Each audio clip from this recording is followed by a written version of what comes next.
Iya, jadi kalau kita perhatikan pada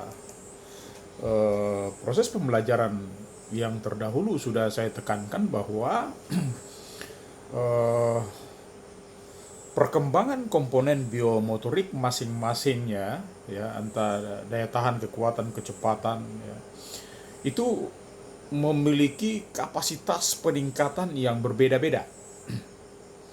Jadi kalau kita lihat kecepatan itu bisa ditingkatkan hanya 10%. Kalau kekuatan itu bisa ditingkatkan sampai 300%. Ya. Dan daya tahan sendiri itu bisa ditingkatkan sampai 700%. Jadi dari hasil awal ya, hasil awal kita tes, ini standar tesnya ini kita bawakan. Kita dari standar tes hasilnya sekian. Ya. Dari periode tertentu atau kurun waktu tertentu setelah kita masuk dalam periodisasi dan kita berlatih secara benar, intensif, baik semua, baik secara kualitas maupun kuantitasnya bisa terukur baik ya.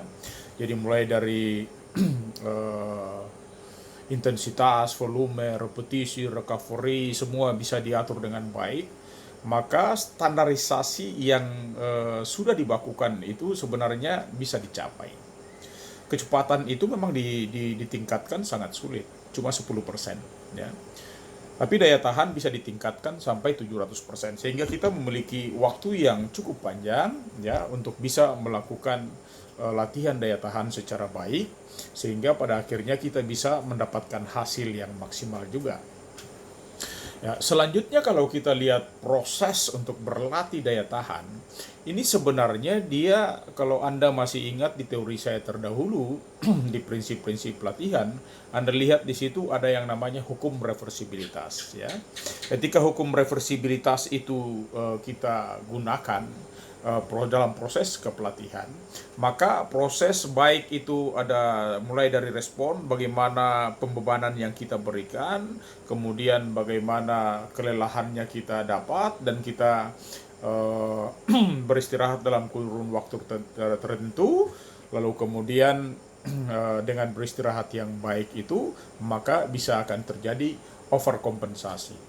Ya, jadi ketika kita memiliki overkompensasi yang baik dan itu dilakukan secara terus-menerus, beban progresif ya menuju kepada perbaikan optimal dilakukan secara teratur dengan meningkatkan beban secara bertahap, berkesinambungan dengan ada recovery yang jelas, maka tentu saja untuk mendapatkan latihan daya tahan yang maksimal itu ya bisa sampai 700% itu bisa tercapai.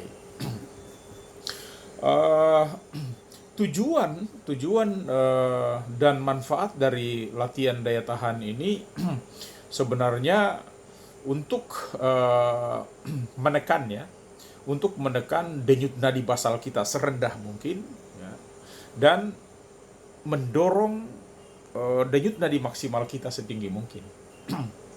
Jadi kita memperluas yang namanya daerah aerobnya ya. Ya. Jadi kalau orang yang tidak terlatih itu kan biasanya denyut nadi basalnya tinggi itu ya. Ada 60 70 ya. Dan kalau denyut nadi basal yang sudah setinggi itu, maka orang berlatih sedikit saja itu sudah sampai pada denyut nadi maksimal. Mungkin dia tidak sampai di 200 ya. Mungkin sampai 150 saja sudah maksimal, sudah kelelahan.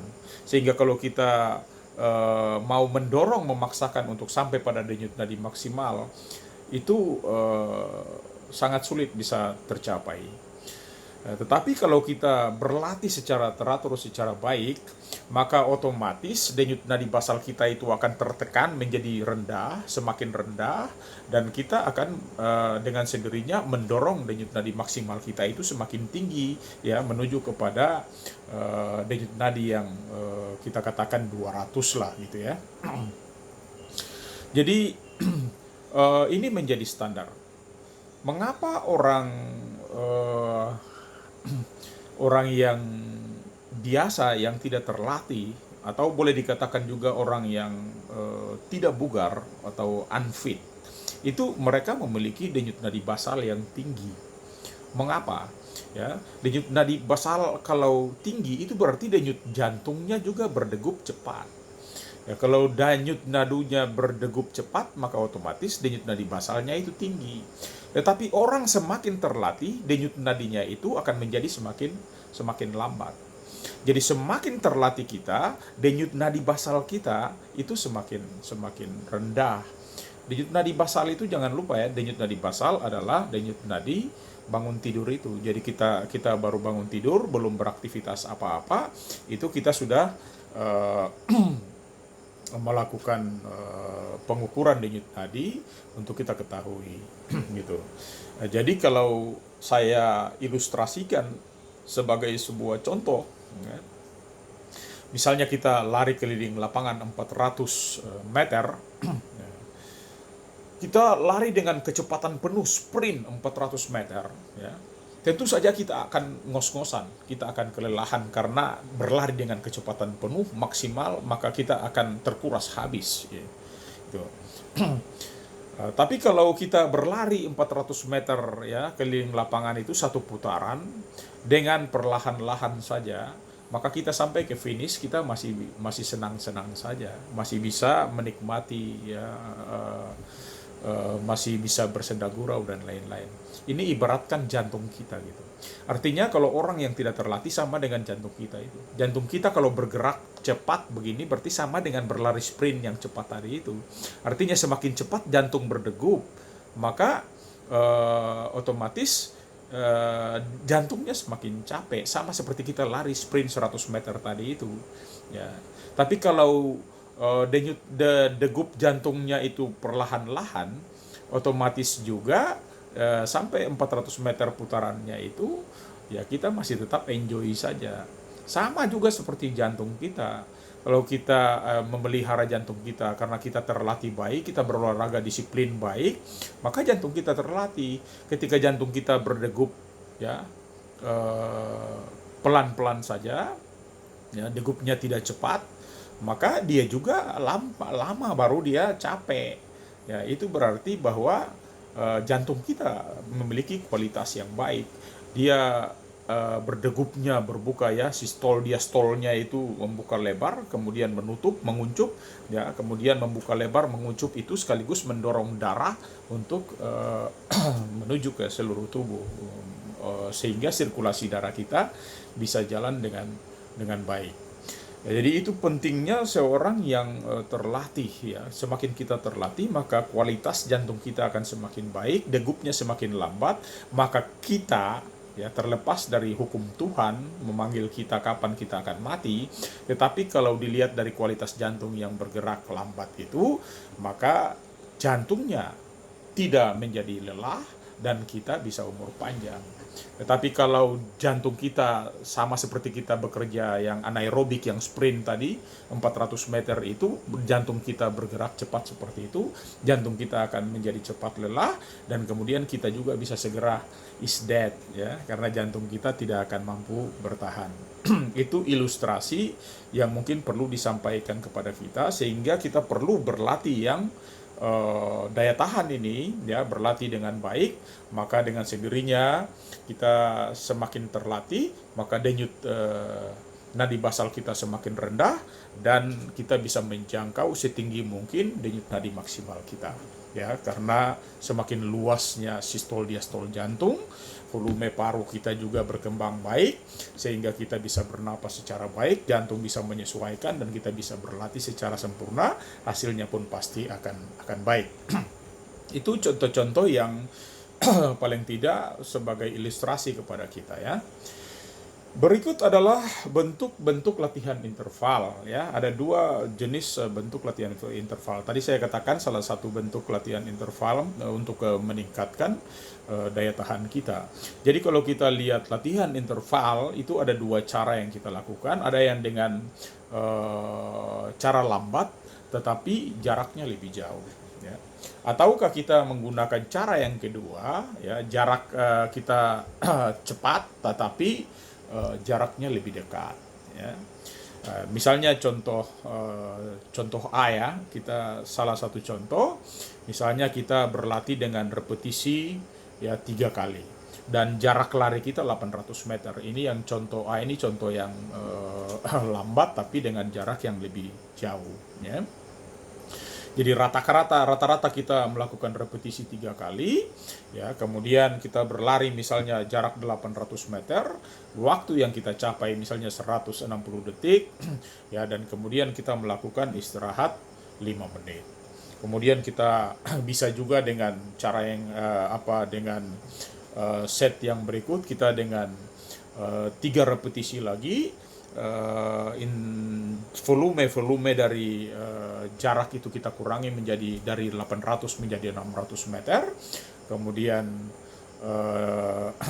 dari sisi waktunya juga menjadi dipercepat, yaitu 120 detik, dan istirahatnya tetap 5 menit. Maksudnya 4 menit ya. Misalnya lalu kemudian repetisi. Misalnya kita naikkan dari 3 repetisi menjadi 5 repetisi.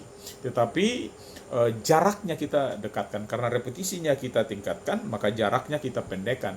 Misalnya dari 600 menjadi 400 meter. Jadi 400 meter kita lari 1 repetisi, 2 repetisi, kemudian kita istirahat, kita lari lagi 1 repetisi lagi, istirahat 1 repetisi lagi sampai 5 kali ya.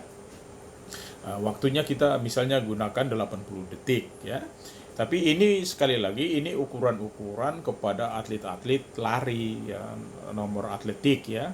Tapi kalau untuk kita atau cabang-cabang olahraga yang lain, itu tidak harus menyesuaikan. Kita mengukur dengan kemampuan kita. Tapi yang penting diukur dulu sehingga menentukan beban-beban selanjutnya itu bisa kita lakukan. Ya, misalnya dengan 5 repetisi kita ulangannya 5 kali, berlari 400 meter, waktunya kita pakai 80 detik ya, dan istirahatnya menjadi 3 menit. Jadi waktu istirahat pun kita perkecil. Ya. Kemudian repetisi yang keempat adalah kita tetap dengan 5 repetisi, tetapi larinya kita pendekkan lagi menjadi 300 meter dan waktunya 60 detik, istirahatnya menjadi lebih sedikit 2 menit ya. Itu contoh A-nya.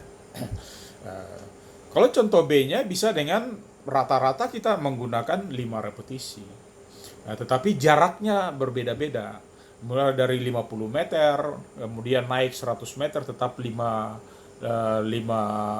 repetisi, 100 meter lagi 5 repetisi, kemudian ada 50 meter lagi repetisi, dengan juga jumlah waktunya kita sesuaikan.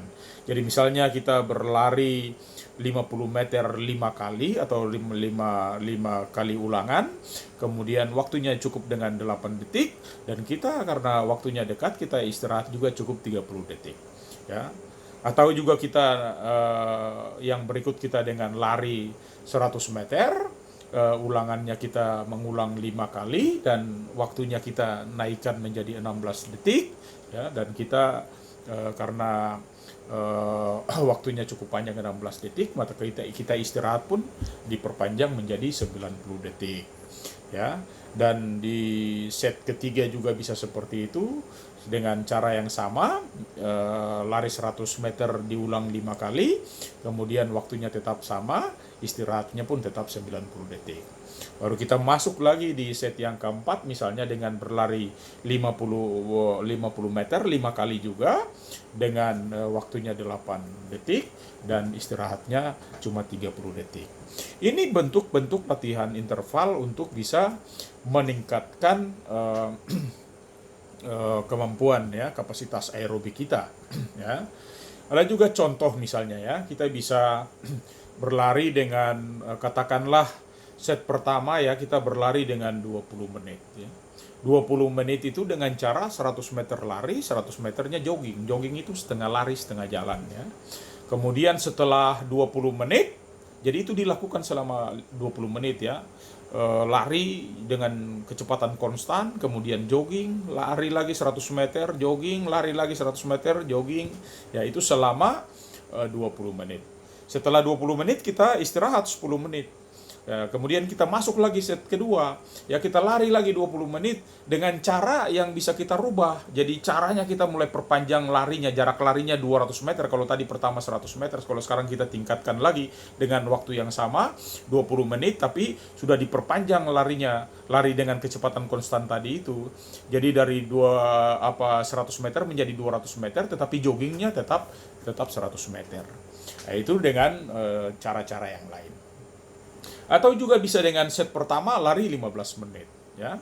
Kita berlari dengan berlari selama 15 menit, 100 meter lari, 100 meter jogging. Setelah 15 menit kita rest 8 atau kita istirahat 8 menit, kemudian kita masuk lagi set kedua. Set kedua kita bisa lari lagi dengan kecepatan 5 menit, tetapi dengan cara 200 meter kita lari dengan kecepatan konstan, lalu 100 meter kita jogging. Ya, kita istirahat lagi 8 menit, kita masuk lagi pada set ketiga, kita lari lagi 15 menit dengan cara bisa diperpanjang lagi 300 meter kita berlari dengan kecepatan konstan dan 200 meter kita jogging. Ini kita rest lagi untuk set yang berikut. Atau juga ada salah satu cara, yaitu kita bolehlah kita lari selama 15 menit dengan cara 200 meter kita lari dengan kecepatan konstan dan 100 meter kita jogging. Setelah itu waktunya setelah 15 menit ya kita istirahat 8 menit dan kemudian kita maju lagi di set kedua 30 menit dengan